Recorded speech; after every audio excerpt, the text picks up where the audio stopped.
Bem-vindos ao Festival Ovaspand, este ano dedicado ao tema cantautores. O Ovaspand tem uma parceria com o Gerador,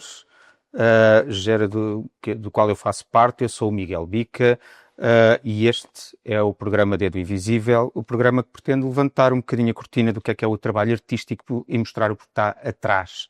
Qual é o processo antes de chegar ao público e o que é que acontece antes de chegar ao público. O nosso convidado de hoje é um artista, que também é um alter ego, que também é um homem, um pai, um tigre, escreve como quem pensa um filme, toca como quem invade um palco e canta como quem deixa a cidade em direção ao pôr do sol no final de um western. Paulo Furtado, a.k.a. Legendary Tiger Man. Olá, Olá. Boa tarde. E bem-vindo Muito obrigado, mais é um prazer estar aqui. Faço já a primeira pergunta, que é uma pergunta de o que é que surgiu primeiro, o ovo ou a galinha. O que é que surgiu primeiro? O letrista ou o compositor? Eu acho que o que surgiu primeiro foi nenhum nem outro, curiosamente. Acho que talvez o guitarrista. Assim, no meio de... Uma coisa estranha, porque eu nunca... Sei lá, se tu me perguntasses ao Paulo de 15 anos o que é que ele queria ser na vida, dificilmente ele te responderia músico. O mais provável que te respondesse era pintor ou eventualmente fotógrafo. Nunca... Acho que isso não aconteceria. Mas, de facto, eu acho que... De repente o facto de ter pegado uma guitarra a fazer meia dúzia de acordes, não exatamente começar logo a fazer canções, mas começar a tocar outras canções, a aprender canções de outros e depois de repente haver um dia qualquer mágico em que tu fazes uma coisa qualquer que se parece mais ou menos com uma canção, e isso é um momento qualquer chave que se calhar depois... Tu consegues identificar esse momento? Porque isso é uma coisa interessante. Nós nunca pensamos quando é que nasce um artista, mas se calhar aí, não é? Eu lembro-me de uma coisa, eu acho que nunca falei nesta história. Acho que nunca falei, aliás, tenho a certeza que nunca falei nesta história, que é um grande engano também, é uma coisa muito estúpida. Eu quando tinha para aí uns 16 anos, ou acho que deveria ter 16 ou 17 anos, gravei uma série de canções para uma rapariga por quem eu estava apaixonado. E gravei numa cassete, era tão michuruca que gravei por cima de uma cassete do Dallas, que tinha os autocolantes do Dallas, as coisas todas. Depois fiz uma capa diferente, mas a cassete interior dizia Dallas. E ofereci a essa rapariga, que era uma série de canções feitas para ela, que eu acho que provavelmente terão sido as primeiras canções que eu fiz. E passaram semanas sem uma reação dela. E passaram alguns anos até eu perceber que ela só tinha ouvido o lado da cassete que tinha efetivamente a música do Dallas. O que foi altamente embaraçante, porque ela pensava que eu estava a gozar com ela, que lhe dei uma cassete a dizer, olha, tenho aqui uma coisa para te dar, vê lá se gostas. E ela pensou que eu estava a gozar com ela, que lhe estava a pôr a música do Dallas porque era uma coisa foleira e que estava a pensar que ela era foleira e que não gostava de música interessante. E, portanto, eu acho que esse primeiro ato é um ato de várias coisas. Acho que é de expressão, de paixão, de comunicação. Eu acho que a música foi um bocadinho isso na minha vida, nessa fase. Acho que foi esse o clique. Foi como era antes a pintura ou o desenho, sempre era um puto super calado. Eu passava, sei lá, passei a infância toda a desenhar ou inventar jogos e de repente aquilo tornou-se, e depois quando vais para cima de um palco e há público e há essas coisas todas a acontecer, tornou-se um meio de comunicação. Acho que se tornou o meu meio de comunicação para com o mundo, de uma maneira um bocadinho mais lata. E aí sentes que música e letra, portanto, que a música e a letra que a acompanham, ou a letra e a música que a acompanha, as duas fazem parte do mesmo. Tu consegues separar as duas coisas, porque comunicação é uma coisa muito, muito interessante, isso Sim, de qualquer coisa que chega ao público, não é? sim. Quer dizer, eu acho que para mim, no meu processo criativo, elas costumam chegar mais ou menos ao mesmo tempo. É raro haver uma letra que anda a passar de música em música. Não é que não aconteça de vez em quando, ou uma canção que fica à espera de letra. Não acontece muito. Acho que as coisas, normalmente, a palavra vem logo ligada a uns acordes e a uma melodia, ou uma harmonia, ou uma desarmonia, o que quer que seja. Isso é super interessante, porque eu tinha uma das perguntas que eu tinha preparado para te perguntar era exatamente essa, se de repente a música habitava uma letra já existente, ou se a letra... Mas o processo, no teu caso, é, é contínuo, é isso? A letra e a música vão se construindo. Não, às vezes é instantâneo, às vezes parece que vem tudo de um sítio qualquer. E que tu és quase só um veículo que... eu normalmente eu não sou aquele... Se calhar porque eu na minha cabeça não sei se sou exatamente música. Ao bocado estavas a dizer que escrevia canções como quem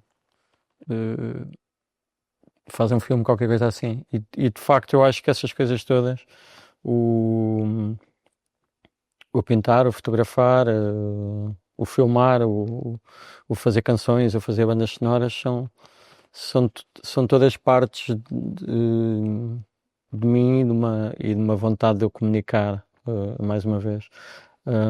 Eu não sou daqueles artistas que está sempre a escrever canções. Aliás, eu escrevi uma canção desde que fiz o último disco, o Zeitgeist. Não fiz mais do que isso. Fiz, se calhar, muitas outras bandas sonoras, fiz uma série de coisas relacionadas com outras coisas, mas só faço canções quando quero fazer um disco. É uma coisa muito, Ok. muito específica. Chega um momento em que eu digo, ok, é o momento de fazer um disco novo, e o processo pode ser mais ou menos curto, mas entra um bocadinho em bolha, em método. Isso é super interessante, quer dizer que elas não saem assim espontaneamente, há um ato intencional de eu agora quero fazer um disco, quero... Então, e dentro desse ato, porque claramente, sendo um disco intencional, acaba por ser... ainda de um passo atrás, que é... tu encontras a narrativa do disco nessa decisão, eu vou fazer um disco e vai ser sobre isto, e agora as canções que surjam, ou o tema do disco já vem depois das canções que surgem? Não, acho que o momento em que eu digo que eu vou fazer um disco é o momento de procura. Uhum.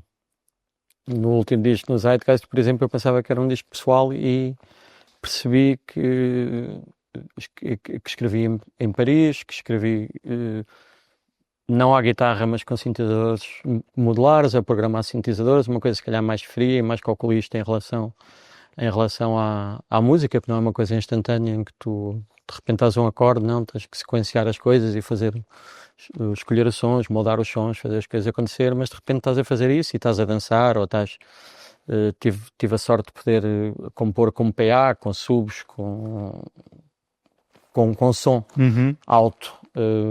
O disco anterior tinha feito em estúdio com amplificadores altos também, porque queria fazer um disco de guitarras mais rock, mais punk. E portanto eu acho que há esta ideia do que é que poderá ser, mas depois exatamente o que é, só descubro no meio do caminho, ou às vezes no final, ou muito próximo do final é que eu descubro o que é que encontrei, ou o que é que realmente fiz. E tu sentes que quando entras para esse processo, eu imagino que sim, mas gostava que depois me tentasses explicar um bocadinho melhor que, ok, decides fazer o disco, tens as condições certas para fazer o disco e agora vais pensar imersivamente até naquilo que queres fazer. Qual é o papel de nutrição a priori desse disco? E quando eu falo de nutrição é de consumir arte, ou filosofia, ou notícias, ou saber do mundo, ou pensar sobre o mundo, ou de uma forma mais ou menos zoomada desse caso, desse mundo, até uma pôr. Porque o teu último tema, Zeitgeist, só o título já antecipa qualquer coisa daí. Mas tu tens consciência e promoves esse trabalho de nutrição artística e informativa para quando chegares lá, mesmo não sabendo o que vais fazer, alguma coisa acontece? Esse trabalho de nutrição é constante, não é? Eu acho que é isso. Eu acho que é isso que me define como artista. Eu acho que a arte dos outros inspira-me muito. Transversalmente posso ir a uma exposição e aquilo alimenta-me a um filme, ou um poema, ou uma coisa qualquer, aquilo faz ressoar coisas em mim, não é depois vou buscar o poema e vou... Não, é uma alimentação que existe constantemente, só que eu no momento em que decido fazer um disco, eu canalizo o que leio, o que vejo, o que sinto para aquilo, para esse disco. E depois, exatamente o que eu vou buscar, há um filtro qualquer que eu não sei explicar, mas que vai buscar uns assuntos e não vai buscar outros. E de repente, sei lá, de repente o meio ambiente, as coisas que vivi em Paris fazem-me ter um disco que se calhar tem uma maior reflexão sobre a humanidade e sobre o mundo de hoje em dia do que propriamente o que me parecia, o que eu queria fazer, que era um disco pessoal, de repente tornou-se um disco menos pessoal, porque de repente o mundo entrou por essa pessoa adentro, não é? É um bocadinho isso. E eu acho que o que eu faço quando decido fazer um disco é ligar o canal e dizer, ok, vamos começar a transmitir o que tu nestes 3 ou 4 anos de intervalo, que é normalmente o intervalo entre discos. Mas quando decides começar a fazer, não dura assim tanto tempo. Não, pode durar muito pouco, pode durar mais, sei lá. E normalmente também está rodeado de outras coisas e penso noutras coisas, mesmo às vezes no Zeitgeist, por exemplo, foi meio escrito enquanto também estava a preparar uma instalação e um concerto em Paris no Saint-Quatre, e portanto houve outras coisas que também me fizeram chegar lá. A música com a Jenny Beth, por exemplo, é uma coisa que vem muito mais de um lado experimental e de um lado de instalação, que depois é mais ou menos adaptado para uma canção que não é exatamente uma canção, é quase mais um cinepoema transformado depois em poema musicado, se quisermos, mas acho que há todas estas ramificações que muitas vezes não têm sequer uma expressão pública, ou não há uma grande expressão pública, mas ela existe, e existe para mim como processo. Boa. E tu estavas a falar agora numa coisa super interessante que tem a ver com a ideia de experimentares, a ideia de quase que deixares a guitarra de lado e tu achas que esse privilégio de poder experimentar coisas diferentes é uma coisa que tu só adquires agora nesta fase da tua carreira, ou é uma coisa que tu sempre achaste que foi fácil de fazer? Portanto, se calhar a minha pergunta é se esta experimentação acontece muito no início e muito no meio, mas precisa ou de uma liberdade total de ainda não sermos ninguém, ou de um conforto de já estarmos muito implementados como artistas para nós próprios e para os outros? Essa liberdade existiu sempre. Eu acho que há um grande egoísmo, e a maior parte dos artistas que eu gosto e que admiro são um bocadinho egoístas no que toca à sua arte. Eu acho que isso é fundamental. Não tenho qualquer preocupação quando estou a fazer uma música se ela vai ter sucesso ou se vai chegar às pessoas, se as pessoas vão gostar, se vão achar que eu estou a ser um traidor da causa do rock and roll, que estou a fazer um disco que não sei quantas músicas não tem guitarra, ou não me interessa absolutamente nada, de facto. Interessa-me depois, obviamente, porque isso influi na minha vida, depois de estar tudo acabado. Eu, por mim, se tivesse 1 milhão de pessoas a ouvir-me, ficava super feliz. O facto é que o mundo também, e o mundo da música e o modo como a música chega às pessoas, as pessoas fruem a música, neste momento eu acho que é muito, muito chata, como quase tudo o que é digital hoje em dia é muito chato. As redes sociais estão muito chatas, as pessoas não pensam, só reagem. Há cada vez menos tempo para as coisas. As pessoas têm cada vez menos tempo para perceberem o que gostam, o que são, o que querem, Uhum. até nós como artistas e eu nos últimos anos tenho pensado muito nisso e se antes às vezes tinha algum pudor em fazer muita coisa ou em lançar muita coisa, fazer muita coisa, sempre fiz muita coisa, mas hoje em dia sinto que há tanta coisa a ser feita que eu não lanço coisas que não acho que devem ser Uhum. lançadas. Acho que tem que haver uma economia, acho que, sei lá, como há um problema do aquecimento global, há uma espécie de aquecimento artístico no sentido em que há demasiado ruído, há demasiadas coisas a acontecer no mundo ao mesmo tempo e nós não conseguimos, nem o público consegue dissecar. Há uma percentagem absurda de músicas que nunca foram ouvidas no Spotify, por exemplo, que é uma coisa. Como é que há músicas que nunca foram ouvidas? Exato. E como é que. Eu acho que isso nunca aconteceu antes na história, não é? Porque E antes nem que houvesse até 10 vinis ou 10 eu- CDs, alguém a ouvia, não é? ideia de álbum quase, não é? A ideia de ouvires a primeira música até à última música e isso Sim, construir uma narrativa e de repente as coisas estão sim, atualizadas. mas quer dizer, o próprio conceito de álbum também não vem exatamente de um conceito artístico, não é? Vem um bocadinho de método de comercialização, portanto isso para mim não é o pior. Eu acho que o pior é sempre haver esta ditadura de números e de algoritmos e de coisas que no fundo têm muito pouco a ver Uhum. com o que é ser humano. Se formos mais longe ainda neste momento, eh, perceber-se que também o Spotify e muitas editoras têm música a ser lançada feita com AI. Uhum. Sim, isso seria um programa Claro, sim, só para sim, sim. falar sobre isto.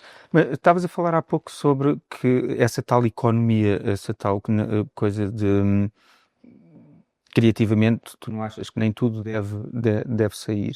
E isso fez-me aqui pensar numa coisa que tem a ver com hum, tu já fizeste, já criaste música que, que achaste que não era para ti, portanto, do género, esta música até é porreira, mas isto não é para o Tigerman. O Paulo Furtado escreve e ele pensou, desculpe o Paulo, Hum. a esquizofrenia, mas o Paulo Furtado escreveu esta música, mas achou, esta música não é para o Tigerman, pode ser para outra pessoa, mas não é para o Tigerman. Isso já te aconteceu? Não, acho que não. São todas. Pode não entrar no disco, de repente pode ficar fora e nunca Uhum. ser. Eu também não sou muito. Eu quando deito as coisas fora, deito mesmo fora. Às vezes perguntam-me se. Não tens umas músicas?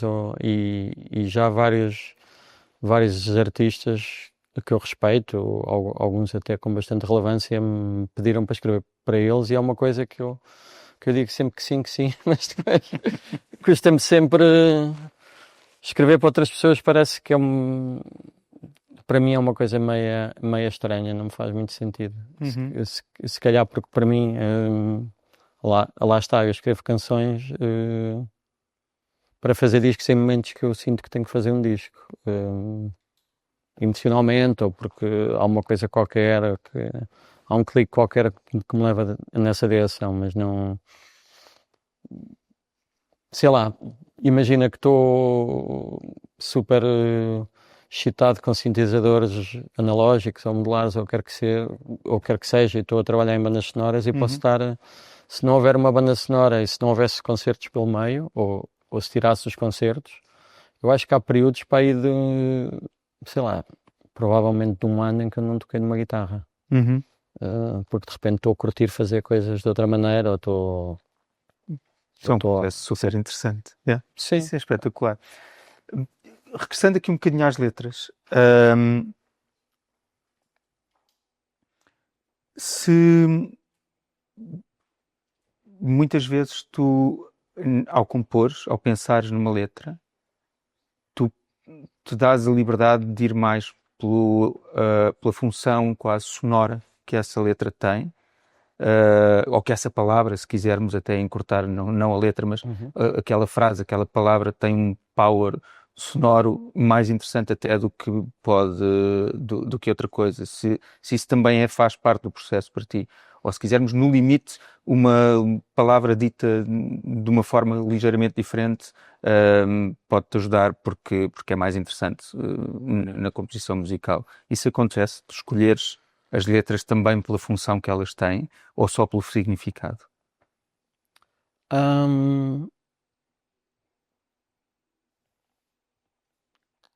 Eu acho que é uma coisa meia mágica, sabes? Eu acho que há uma ideia qualquer que eu quero de repente exprimir, mas eu muitas vezes não tenho acesso a qual é que ela é.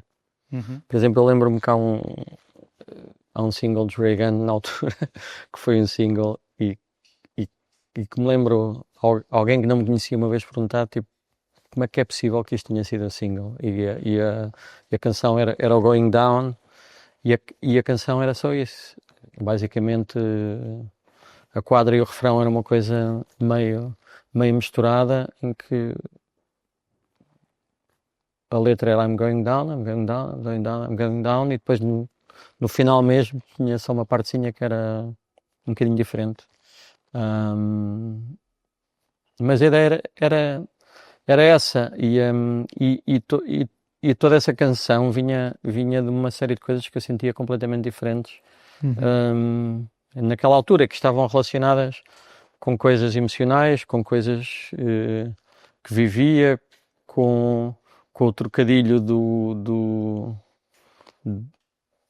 I'm going down de passar a moca, com o trocadilho do I'm going down estás na merda, com essas coisas todas e no fundo o que acontecia com essa letra e com essa canção, e que é uma coisa que eu gosto muito na arte e que às vezes eu sou super económico, se puder tocar a mesma nota aliás, é uma sonho um bocadinho a fazer uma canção que só tenha uma nota quase acho que quanto menos notas e quanto menos palavras, às vezes, se bem que às vezes depois tenho letras enormes, mas pronto, mas eu acho que em geral gosto de ser económico, se não for essencial, bastante tem que lá estar. Mas eu acho que o que acontecia nessa canção e que eu estava a dizer que eu gosto muito quando acontece é quando tu fazes uma coisa que deixa espaço a quem a ouve ou quem a vê para criar o seu sentido daquela canção. Isso é tão aberto que pode ser que as pessoas de repente ouvem aquilo e relacionam com alguma coisa que é seu e não exatamente com nada que o defina, que eu diga esta canção é sobre isto. Não, esta canção é sobre 1 milhão de coisas, mas provavelmente é sobre 20 coisas diferentes para 20 pessoas que a ouçam. Isso aplica-se muito a qualquer área artística, não é? O espaço que se deixa para o espectador ou não para a ser pessoa. demasiado literal. Eu acho que é sempre esta guerra. Tu queres dizer uma coisa qualquer, mas não queres dizer ok, isto é branco. Não queres dizer isso. E na verdade é nesse espaço que se cria a empatia do outro lado, achar que o entendimento é dele. Claro. Seja ele o mesmo que o teu ou não, já não interessa. Claro. É super interessante criar esse espaço. Tu trabalhas esse espaço conscientemente, imagino eu também, não é? Sim. Como estavas a dizer. Sim. Fantástico. Regressando aqui a 2002, I'm the One Man Band with No Parade. Uma parte do One Man Band que tu começaste como o homem orquestra, agora com banda. Como é que tu sentes essa relação entre uma criação isolada, de repente já pensares que faz sentido e faz falta ter mais gente, tu partilhas a criação ou não? Eu acho que as coisas têm sempre uma ligação muito grande às minhas necessidades emocionais quando faço arte também, que acho que tem sempre a ver com isso. Eu começo o Tigerman e começo Reagan no final de Steady Boys e Tigerman era um projeto que para mim ficou na sombra de Reagan durante muito tempo e E era também um projeto que eu não tinha a certeza durante o primeiro ou os primeiros 2 anos se eu queria fazer aquilo, se aquilo era uma coisa que as pessoas iam levar para um lado circense ou o que é que podiam achar daquilo. E de repente o que se passa é que esse formato e esse desafio desse formato se tornou cada vez mais interessante para mim até o momento em que depois existe o disco chamado Fémina e em que as coisas rebentam de uma maneira que não seria expectável todo para um one-man band. E isso ocupa um bocadinho de espaço. Entretanto, os Reagan não acabando vão-se eclipsando um bocadinho, fruto de várias coisas, acho eu. Mas eu acho que essa necessidade de repente ter uma banda e ter essa experiência que é catártica e que não tem nada a ver com tu estares em palco sozinho. Acho que pelo menos para mim, quando eu fazia ou quando faço um concerto em One Man Band, é uma coisa super, sei lá, às vezes estou a tocar, o meu cérebro está completamente em sítios diferentes, nem está ali, estou tipo quase em segunda camada de pensamento e depois às vezes quase que me esqueço que estou num concerto, abro os olhos, estou aqui, certo? É uma coisa muito estranha, é pouco empática às vezes, sabes? É uma coisa muito fechada para dentro e com banda é uma coisa de partilha, as coisas nunca acontecem exatamente a mesma coisa, alguém faz qualquer coisa que de repente te faz pensar noutra, tu fazes outra que leva alguém a fazer outra e há uma magia que acontece em palco e que depois pões o público no meio disto e há uma coisa que acontece de uma maneira que não é só tua, é daquelas pessoas que estão em palco. Portanto, eu acho que de repente em Tiger Man, eu acho que foi no True que havia sopros e havia uma canção que eu tinha gravado uns loops de bateria. De repente, se calhar, eu senti alguma necessidade de ter. Primeiro entrou Sega, depois entrou Cabrita, depois de repente nesses anos todos já fiz concertos com orquestra, com músicas orquestradas, sozinho, com bandas, com formações diferentes e de repente tu percebes que isso, adicionares ou tirares uma pessoa, de repente... Aliás, agora, neste momento, tocar um novo disco ou fazer este concerto em quinteto ou em trio, são duas coisas completamente diferentes que eu adoro, não sei dizer qual é que gosto mais, mas que estão em sítios muito diferentes para mim do ponto de vista emocional e depois até do ponto de vista artístico. Eu acho que quando é em quinteto, por exemplo, é como se fosse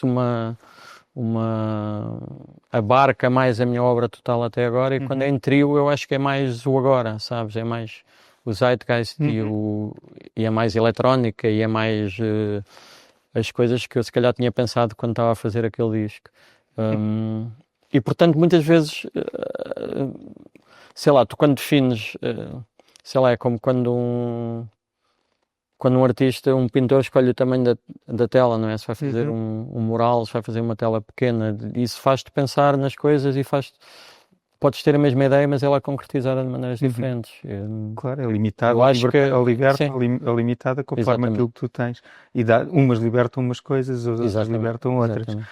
Saltando de 21 anos, escreves The World is Moving Faster Than My Words, no Zeitgeist. Este faster tem a ver com o que falavas há pouco, tem a ver com o mundo em si, com esta rapidez, com esta urgência, com porque em 20 anos as coisas são efetivamente muito mais rápidas hoje do que eram de antes. Sim. Esta é uma resposta clara a esses tempos, a essa crítica que estavas a fazer há bocado? Não sei, estes tempos na realidade não são muito interessantes para mim. Eu nunca pensei que... E não tem a ver com a modernidade. Eu acho que eu nunca achei, por exemplo, que ia ter Pá, e até aos 40 e tal anos nunca achei. Não, eu nunca vai existir um generation gap. Comigo isso não vai acontecer. O mundo é super excitante e em geral não acontece, mas eu acho que não tem a ver com... Se calhar no fundo nem tem a ver com o generation gap, tem a ver só com o modo como as coisas são comercializadas e levadas ao público hoje em dia, eu acho que são muito menos interessantes. O modo como nós consumimos música, cinema, mesmo, sei lá, se formos pensar nas Netflix da vida e tudo isso, que de repente trazem um mundo de séries para casa, mas sei lá, se tu fores fazer, se de repente houver, sei lá, 20% das pessoas que tenham acesso ao Filmin, ou que de repente percebam que existe um mundo para além do McDonald's, não é? Porque é isso, porque depois as pessoas não têm tempo e são obrigadas, e não têm dinheiro e são obrigadas a comer no McDonald's. E eu acho que isso está assim um bocadinho para tudo na cultura, não é? Acho que está a haver um esvaziamento, porque todos nós temos menos tempo, não é? Acho que está a haver um esvaziamento de... Aliás, nós conseguimos perceber isso até mais uma vez voltando às redes sociais e ao modo como não há discussão pública, como não há tertúlia, como há cada vez menos tempo para se pensar as coisas. Eu acho que há reação, há cada vez menos fruição, há cada vez mais reação. E tu achas que tu consciente ou inconscientemente, naquilo que tu vais criando agora, há um aspecto de resistência? Resistência no sentido de combate, se quiseres assim.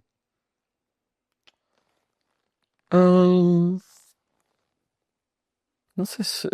acho que há sempre um lado do qualquer de combate.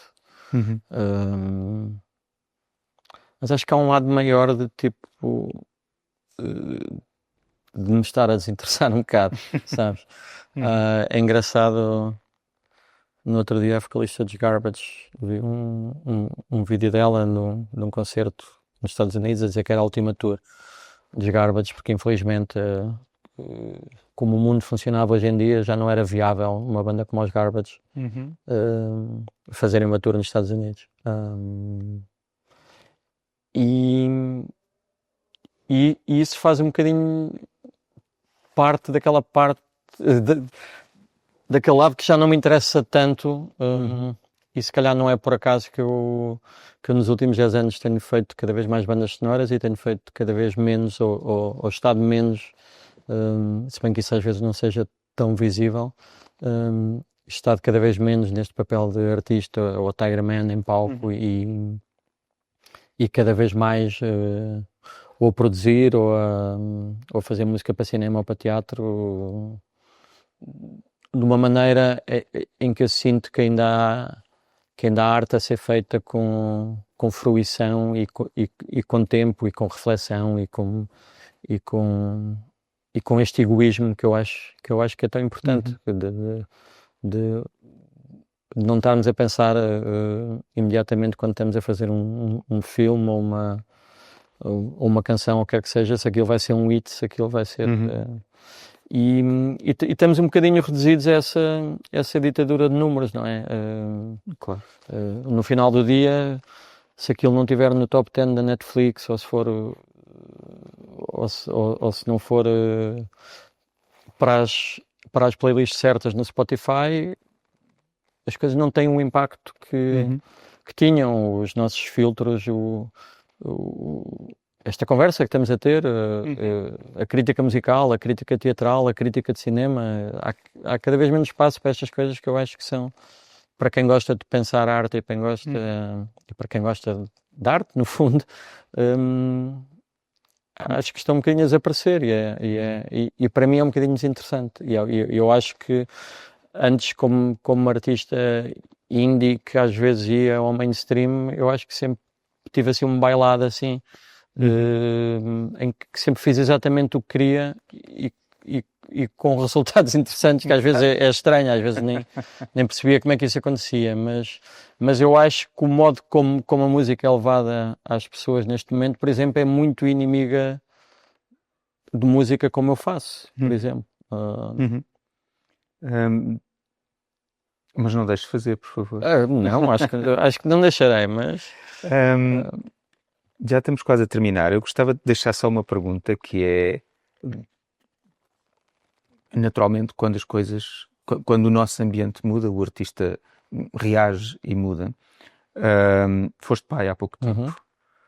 Sentes essa mudança na perspectiva em que vês as coisas para a frente e na perspectiva em que a tua música pode ser mais ou menos consequente, e um bocadinho em contraciclo do que estavas a dizer, mas por outro lado também pesa esta parte de há um mundo para além de mim que vai durar mais tempo até. Uhum. Sentes esse peso e, e achas que isso se reflete? Não, acho que não. Acho que não. Vejo ali mesmo um admirável mundo novo. Uhum.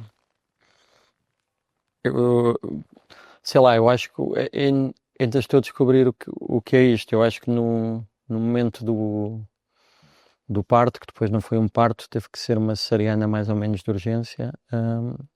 Há um momento que eu acho que se tornou, ou se tornará daqui para a frente um dos momentos mais importantes da minha vida, que foi o momento em que pegam num bebé, o bebé está em silêncio, com aquela cor estranha que os bebés têm, não é? E o bebé fica em silêncio durante o que eu acho que foram 20 e poucos segundos, mas que pareceram horas. E isso deu-me uma angústia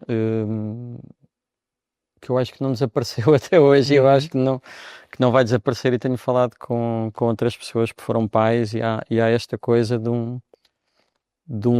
é meio clichê, mas é um amor, é um outro tipo de amor, e que eu consigo encontrar nesta conversa. Por exemplo, eu estou aqui a falar disto e ainda não tinha feito esta ligação, mas eu sempre que faço um disco estou profundamente angustiado. É uma coisa, se calhar por isso é que eu não faço tantos discos, porque as bandas sonoras, por exemplo, não me dão angústia nenhuma, só me dão felicidade. Tipo, estar a minha arte ao serviço da arte do outro é uma coisa que me dá felicidade e não me dá angústia absolutamente nenhuma. Decidir o que é que vai ser um novo disco, ou o que é que vai ser uma nova canção, ou sobre o que é que ela é uma coisa que me dá angústia. E eu percebi que esta angústia que senti quando o meu filho nasceu e esteve em silêncio e que nunca mais apareceu, esta é uma angústia de amor, é uma coisa. E o que eu acho que sempre senti em relação, claro que num grau muito mais pequeno, porque eu acho que os bebés têm esta capacidade de expandir a realidade, expandir o amor e tudo mais que vem agregado a isso, mas de facto eu acho que sempre tive um amor muito grande pelas coisas que fazia, e sempre tive um respeito enorme por isso. Então há sempre esta angústia de tu quereres fazer que aquilo seja bom, que tu olhes para aquilo e sintas orgulho por aquilo, que não olhes 20 anos depois para trás e sintas vergonha, e com todos os erros que muitas vezes estão nos discos e nas canções, mas eu acho que nunca olhei para trás e me arrependi de alguma coisa. E acho que isso de facto é uma coisa que leva tempo e que exige de nós às vezes ir a sítios e estar em sítios que não são exatamente confortáveis. Como este amor que eu estava a falar, que senti quando... Este amor angustiante. Também é desconfortável. Também é desconfortável. E esse desconforto alimenta muita coisa na criatividade do artista, claro que sim. Bom, muito obrigado pela partilha. Pergunto se há alguma questão por aí. Não há?